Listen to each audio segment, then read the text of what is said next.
Assalamualaikum warahmatullahi wabarakatuh. Perkenalkan, nama saya Reski Aulia dengan NIM 2511010002. Program Studi Ilmu Keperawatan, Fakultas Keperawatan Universitas Indonesia Timur. Baik, saya akan mempresentasikan judul makalah saya yaitu Hakikat Manusia dalam Islam. Manusia sebagai makhluk biologis atau al-bashar. Disebut al-bashar berdasarkan pendekatan aspek biologisnya atau mengacu kepada bentuk fisik manusia. Dari sudut pandang ini, manusia dilihat sebagai makhluk biologis yang memiliki dorongan primer, yaitu makan, minum, dan hubungan seksual, dan makhluk generatif atau berketurunan. Dengan kata lain, manusia adalah makhluk jasmania yang secara umum terikat kepada kaidah umum dan perkembangan, serta memerlukan makanan untuk hidup dan pada akhirnya mengalami kematian.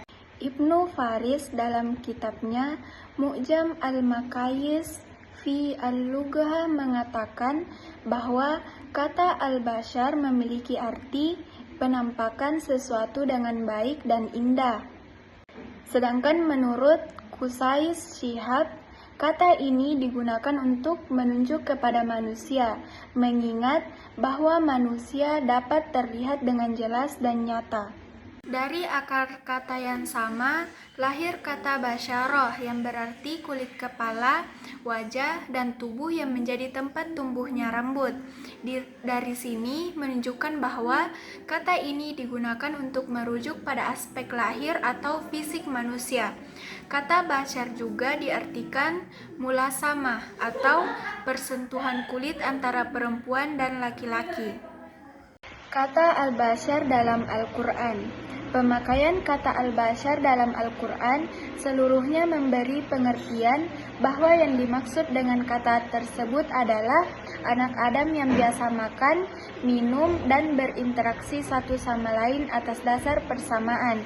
Dengan demikian, kata bashar selalu mengacu kepada manusia dari aspek biologis seperti mempunyai bentuk tubuh, makan dan minum, kebutuhan seks, mengalami penuaan, dan mati.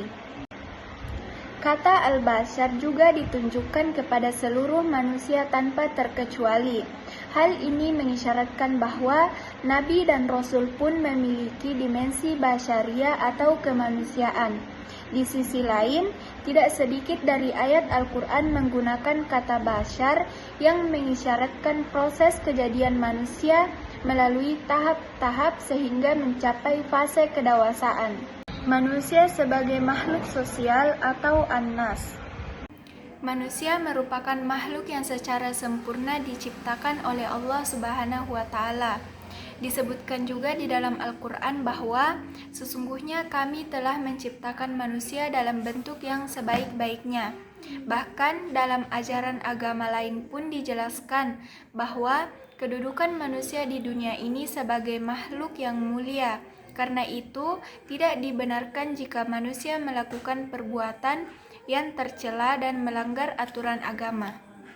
Unsur biologis dan pengaruh masyarakat. Telah berabad-abad konsep manusia sebagai makhluk sosial itu ada, yang menitik beratkan pada pengaruh masyarakat yang berkuasa kepada individu, yakni yang memiliki unsur-unsur keharusan biologis yang terdiri dari dorongan makan, dorongan untuk mempertahankan diri, dan dorongan untuk melangsungkan hubungan dengan lawan jenis.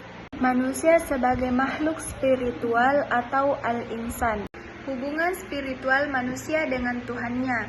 Ruh adalah inti dari keberadaan manusia, menghubungkan kita dengan Allah dan mencerminkan kebesarannya dalam Quran Surah Al-Isra ayat 85. Fitrah manusia dalam Islam. Fitrah manusia adalah suci dan bersih.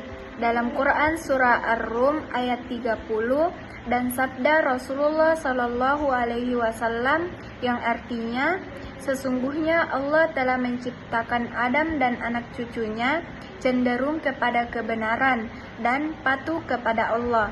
Hadis riwayat Ahmad. Tanggung jawab manusia.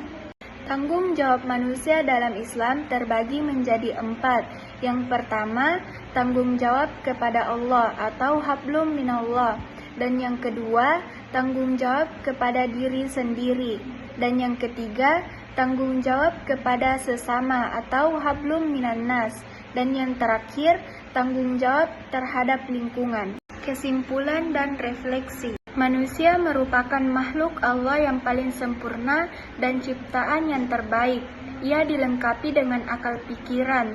Manusia diciptakan Allah Subhanahu wa Ta'ala melalui sebuah proses alami yang berlangsung dalam beberapa tahap. Ada 4 tahapan proses penciptaan manusia, yaitu tahap jasad, hayat, ruh, dan nafs. Setidaknya ada 3 kata yang digunakan Al-Quran untuk merujuk makna manusia, yaitu al-bashar, an-nas, dan al-insan. Baik, mungkin itu saja presentasi dari saya. Kurang dan lebihnya mohon dimaafkan. Saya akhiri dengan ucapan wassalamualaikum warahmatullahi wabarakatuh.